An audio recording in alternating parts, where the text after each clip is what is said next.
Hello and welcome to Quickies with Angela and Katie. I'm Angela Dawn of Authentic Heart Coaching. I'm a tantric sex coach and I help couples get closer. And I'm Katie Wilkinson of Katie Coaches. I'm a sex, love, and relationship coach on a mission to help women and our partners create a better world through women's pleasure. Today, we start a conversation that actually turned into our first two-part Quickies series episode extravaganza. We're Quickies for a reason. That's our love of short episodes. So this one is going to be a twofer. This one's it's a pair, just like a pair of testicles. Yes, Katie, our very own pair of testicles. So We grew balls for Quickies. I do love testicles. I mean, I really do. So this is going to be great. So, Katie and I wanted to talk about how women's enjoyment of sex is impacted by the possibility of unwanted pregnancy. And that there are alternatives, including non-ejaculatory orgasm. And we quickly realized that this is a big topic. So let's get started, Katie. Oh my goodness. So my entire sexual life with partners, there's always been a fear of unwanted pregnancy. The past few people I've dated, I've specifically started by saying, I'm like, my favorite game is the let's not get Katie pregnant game, where if I win, everybody wins. And so far, everybody has won.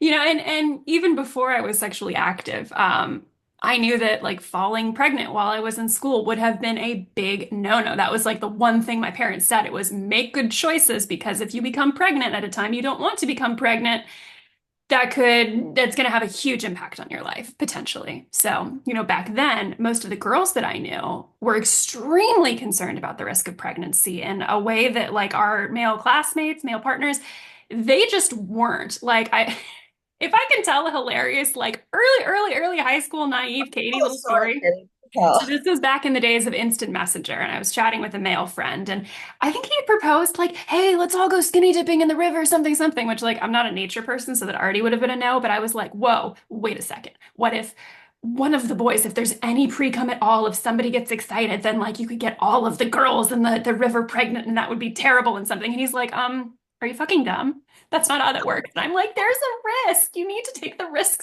seriously."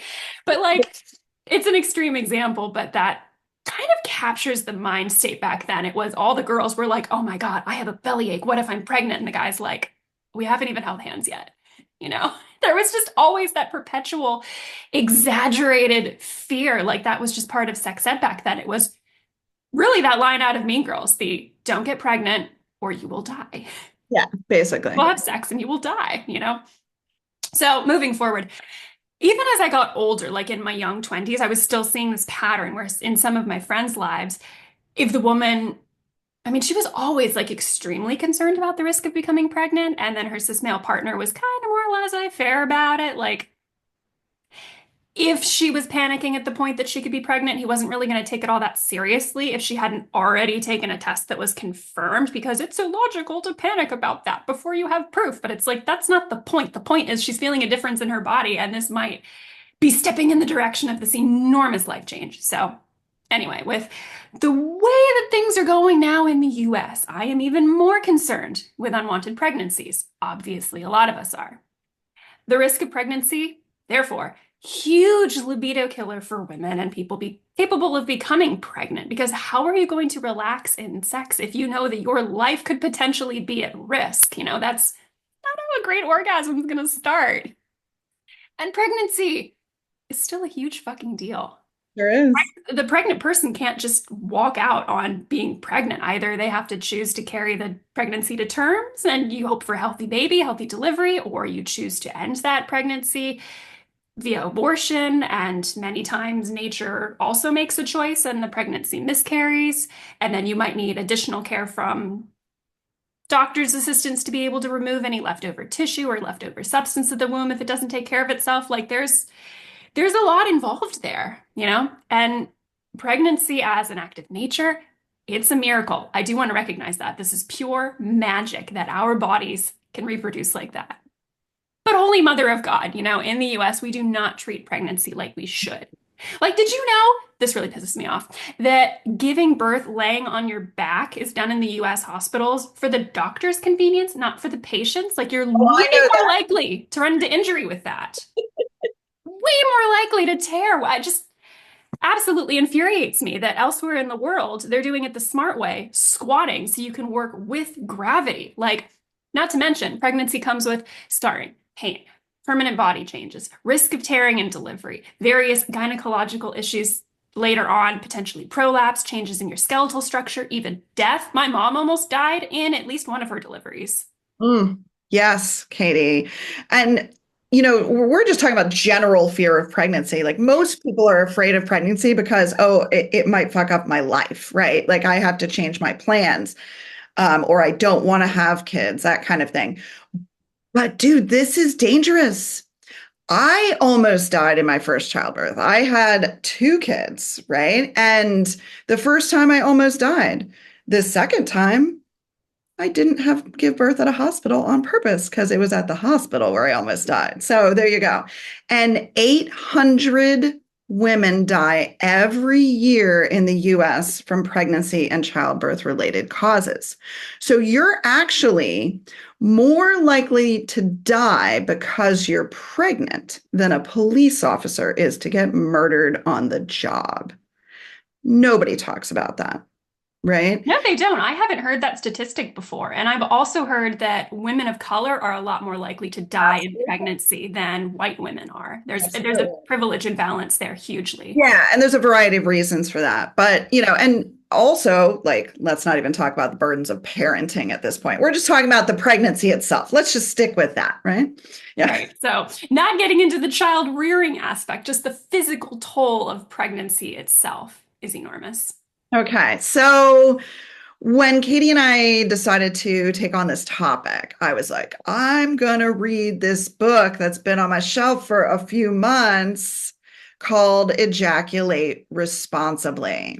Okay. And you are going to hear me talk about this book throughout the podcast today. So in this book, Gabrielle Blair explains that men are the cause of all unwanted pregnancies. That sounds pretty radical, but just keep listening. Men's sperm are actually potentially really damaging because our culture doesn't really expect men to take responsibility for this. And in her book, she suggests that we need to shift our focus when it comes to birth control from women to men. Fucking So love as that. I said, most of what I'm going to say here on this episode comes directly from Gabrielle Blair's book. So don't think I'm some kind of genius. Um, although I will say almost every thought in the book I've had at some time, but the way Blair organizes these thoughts is just beautiful. So I encourage everyone to buy this book. It's really short, very readable. Read it and then pass it on to someone else who needs to read it, like maybe one of your girlfriends that has pregnancy scares all the time. I want it to be a trend that everyone is reading this book. And in fact, because of this, if you start a book club or you have a book club that reads this book, feel free to reach out to me. I am happy to Zoom into your book club meeting if it fits my schedule and make a guest appearance for free because I love this book so much. And now we're going to get into the reasons why men should ejaculate responsibly. Oh my goodness. I need to have a copy of that for my coffee table. I've got a growing list of just like, Yeah. ooh, it's such a vibe. Oh my goodness. So, in the book, Blair explains that men are 50 times more fertile than women. This is true because cis women typically release one egg a month. That egg has a 12 to 24-hour fertile window, while a man's sperm is fertile every single second of the day. So men have lifelong, continual fertility. And this causes a wrench because the sperm is going to live up to 5 days. So, therefore, if an egg is only fertile for up to 24 hours and the sperm needs to be kept away from the egg for 5 days or to be safe, you should really be aiming for that 7 day fertility window. Basically, you need to keep sperm away from the eggs for a full week each month. Yes. That's all that matters. But the big problem here is that women don't know when their egg is going to be fertile. So that week is, thrown darts a little bit. Yeah, and it matters that you get the timing right. So, not being able to get that timing right is a huge problem. And of course, there are ways to track it. You've got apps, you've got calendars, you've got health rings, everyone's taking their best guess. But the reality is that even if the cycle can be predicted, the day of the actual ovulation is going to vary, so you still might not guess correctly. So, fertility tracking is a highly risky form of birth control. It can work great for trying to get pregnant, but it really should not be used as your only method of birth control. Meanwhile, well, it's very difficult to predict ovulation. Ejaculation can completely be anticipated and predicted. Who knew? I'm not even the one with the penis, and I've always known when semen was about to appear. Right? Pretty clear, right? Further, ovulation is an involuntary biological act, whereas ejaculation is completely voluntary. We're not talking about like a premature ejaculation kind of situation. If a person's putting themselves in a situation, they know there is when they're walking towards the risk of like, okay, an ejaculation might occur, right? Men can control when they ejaculate. They control how often they ejaculate. They control when they would like to or not like to ejaculate. And hey, I have said for years, my health, my well-being should not be punished or inconvenienced because a man chose to ejaculate. That's generally my we've talked before about how I do not like semen inside me. It plays into that philosophy. I should not be inconvenienced because somebody else chose to ejaculate. So why do we think that women should be doing all of the work of pregnancy prevention? Why should we have to pay a part for an orgasm that wasn't even ours? That's not fair. Yeah, I wonder why, right? Ha ha ha. Gabrielle talks about that in her book. The reason is that we don't mind as a society if women suffer as long as it makes things easier for men. She also says that society teaches that the man's pleasure is the purpose and priority of sex. So we are definitely onto a feminist issue here. I'm just heavy sigh, might need to go find a bucket to throw up in. When I was reading your notes for this episode, it was like, oh, God, disgusting. Old, outdated thoughts here. It's not even like men are happy in the patriarchy either. Like this whole let's make things easier for men. Like, no, we need to reorient around women, around everybody else. That'll make the world better for like actually everybody. That will give the promise of what patriarchy was supposed to do that lied to men. But anyway. Y'all already know if you've listened to this show before, and especially if you've taken our pussy whispering classes. Men-centered, penis-centered sex is outdated, and it's bad for women on every level. And good men prioritize their partner's pleasure at or above their own and enjoy doing that. They get so much more out of the experience doing that. And this is a huge reason why I want to see our sexual landscape continue to evolve over time to regard pussy and women as sacred vessels, sacred, beautiful creations of nature. The same way that we recognize the horror of someone defiling a temple, that needs to be the same public attitude we have for anybody who fails to honor pussy, women, or any of the other desperately needed elements of life that the patriarchy fears and controls. That needs to be the attitude that we have. And here I go again. This is why we had to split up this episode. There is a lot to say here. But back to the book. The book is fantastic. So, birth control for women is difficult to use correctly, and it comes with lots of side effects. It's also becoming very hard to get in some places, which is its own kind of just wrong. Right. If you live in a state where you can get the pill, the patch, the ring, the shot, though I believe there's a class action lawsuit on that one, so do your research and be careful. Or also IUDs, but these all require prescription, require doctor's appointment, exam, time, health insurance, money. There's a lot that goes into that. It's not just, oh, I want this. I'm just going to go pick it up at Target. I'll be right back. Or wherever. We're not, Target's on the shit list right now, but you're going to go pick this up from somewhere. Fortunately, I live in Maryland, where it is pretty easy to get any kind of birth control you want, right? Good. But a lot of women choose the pill, right? And I'm wondering, Caity, have you ever had to deal with a birth control side effect from taking something like the pill? Oh boy, let's talk about side effects. So I was on the pill twice, each for about a year with a gap in between around age like 20, 22, 24. So the first time it was great. Bigger boobs, 5 pound weight gain, but I started getting like these weird morning sickness feelings when I'd start a new pack and like it would not exactly make me late for work, but like there was an impact in my schedule. It was really difficult. Mm. And then I'd start getting headaches and that was kind of weird. So after I went off and went back on the second time, and I had the exact same medication the second time, but I was getting way more headaches. I had way more nausea. It was a lot worse. And then the second time when I quit it, I had a killer headache last for 10 days straight. After just like 1 year on the medication, I thought that was insane. Absolutely miserable. And the really like the funny part, the reason I quit this is because I missed having a natural period. And I didn't at that time did not realize that the period that you get on the pill is a withdrawal bleeding experience. It's not like an actual menstrual period, which should have been obvious. But anyway, let's talk. Have you had side effects? Oh, yeah, yeah, yeah. When I was, in late teens, early 20s, I was definitely on the pill. That was the college thing, right? Everybody in college was on the pill. And I had side effects.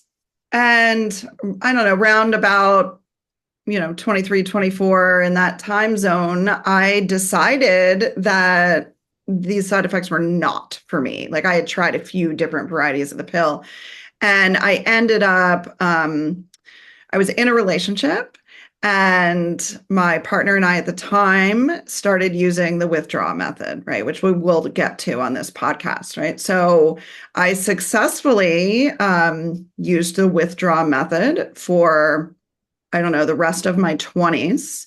And I had two planned pregnancies during that time, right? So Congratulations. That's really it impressive. worked for me. It worked for me. And then after the pregnancies, I was like, okay, this uterus is shut down. Let me get an IUD because that's a beautiful way to shut it down if it works for you. And I definitely had some nightmare symptoms from IUD. And so at this point in my life, I do not use hormonal birth control or an IUD or anything like that because side effects for me of all these things were not good. And if you don't have side effects, good for you, right? Like stick with whatever birth control is right for you. And I want to emphasize that because anything that Caity and I are saying is not to be critical of your choices as a woman, right? And if you've been taking the pill forever and it works for you, fantastic, keep taking it. If you have an IUD and you love it, keep wearing it, right? This isn't about criticizing what you do that's right for you. It's about sort of opening up the conversation, right? And Exactly. one of the things about the pill is that it's something you have to remember to do every single day. Some people who are not educated think that it's something you take just when you have sex. No, no, no. There is a lot of mental labor involved. Like, what if you have ADHD and you have to remember to take that pill every day, like in the right time frame, even, Yeah, right? I always wondered what to do about the time zone changes, where it was like, okay, body's set to this clock, but all of my alarms are set to something else. Like, Going to another country and starting to take your pill at the wrong time, I can tell you, will cause a breakthrough. withdrawal period. Yeah, that's happened to me. Happened to me when I was traveling, when I was, young. So anyway, if you're listening to this and you're a woman and you've jumped through all the hoops to get the birth control and you don't have side effects, awesome, super. But that is not the case for many.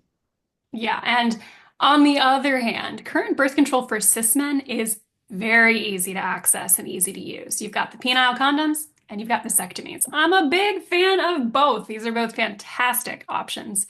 They're both cheaper, more convenient, and a lot of much safer than a lot of the birth control options that exist for cis women. You can get Mhm. penile condoms almost anywhere. They're very affordable. They're convenient. They come in a lot of varieties. They clean up easily. And you only need to use them when you actually need one, as opposed to all these methods that you have to line up well in advance to get them functioning. Plus, they're extremely effective. They are 98% effective at preventing pregnancy when they're used correctly, according to Planned Parenthood, and they prevent STIs because they're a physical barrier. Everything I listed here for women or for women before with all of the options, those don't offer STI protection because you're not providing that physical barrier. Mhm. Right. So it's like a 2 for 1 with the condom. It's Yeah. brilliant. And Yeah. hey, bonus points, you can get vaginal condoms too. Those are a little bit harder to find and a little bit more expensive, but still absolutely they exist. Just don't use it at the same time that you're also using a penis condom because the two can break, they can stick together, like friction is problematic there. So one at a time. Yes. Yeah. So on that note of the brilliance of condoms, both working for um, keeping you from getting pregnant and preventing a lot of STIs, we are just going to stop this part 1 of this episode right here with condoms winning as the best method of birth control. And in part 2, we're going to get into other methods. And we're also going to talk about the fabled non-ejaculatory O in our next episode of Quickies. So stay tuned. And that's all for this episode of Quickies with Angela and Caity. Thank you for listening. Please follow us and leave us a review on Apple, Spotify, and YouTube. And if you'd like more great information on sex, love, and relationships, be sure to follow us on social media too. I'm on the web at AuthenticHeartCoach.com, and I'm on Instagram at AuthenticHeartCoaching. And you can find me on CaityCoaches.com as well as Instagram at CaityCoaches. And I also just have to say that my March and April couples programs are completely sold out. I expanded my capacity and they sold out again. So I'm telling you right now that my programs in May for couples are where it is at for you, and you should get in one of them before they close. So I have a couples retreat in May. That's a weekend down in Virginia. It's going to be fantastic. There's 3 couples spots left for that. And I just announced my Get Closer workshop on May 4th in Annapolis, Maryland. So jump on it, check out my website, and sign up. We also have a free passion and desire guide available for straight and bi men to give you our top 7 tips for unlocking your woman's primal side. That's linked in the show notes. And as always, we have our beloved Pussy Whispering On Demand masterclasses for women, for men, and for couples. Because you don't need any more superficial hot moves to take your sex life to the next level. That's amateur. What we bring is a completely fresh approach to the foundations of sex, rooted in what women's bodies need most. Learn more about Pussy Whispering at pwclass.com, also linked in the show notes. And with that said, we'll see you next time on Quickies with Angela and Caity.